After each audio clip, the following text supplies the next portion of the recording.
Well, a massive political crisis is unfolding in France. The Prime Minister of France, Francois Bayrou, he is set to resign.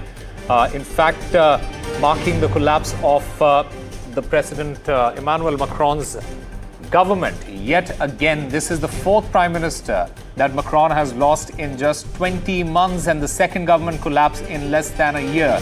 The entire turmoil, it raises serious questions about Macron's authority, his ability to govern with a fractured parliament, and the stability of France at a time of economic strain and far-right resurgence in the country.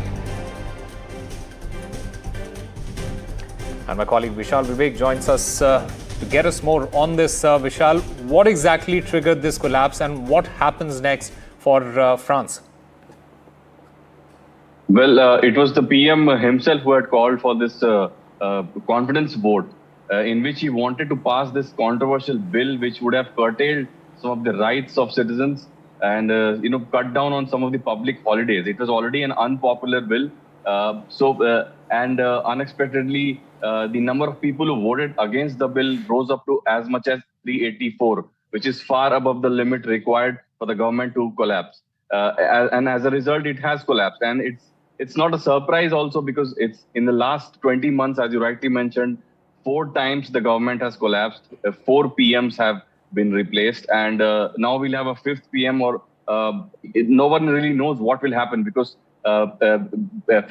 French President Macron has his task cut out now because he will have to gauge through a minefield of politics at the moment because he won't have any options. If he replaces another PM, which would most likely be a centrist PM, that will be, struck down by both sides, both right and left will probably reject that kind of candidate. So Macron is in a tight space at the moment.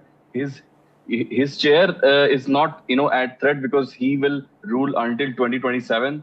That's how the constitution of France is. But the PM's chair signifies that the government has been quite unsteady, and France is one of the biggest economies in the world, one of the richest countries in the world. But surprisingly, its economy has been under tremendous pressure in the recent past.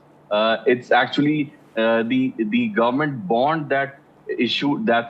It's under tremendous pressure. It's under more pressure than the Greek or the Spanish bonds, which traditionally have been under pressure throughout. So all of that will have to be seen. Macron will have his task cut out.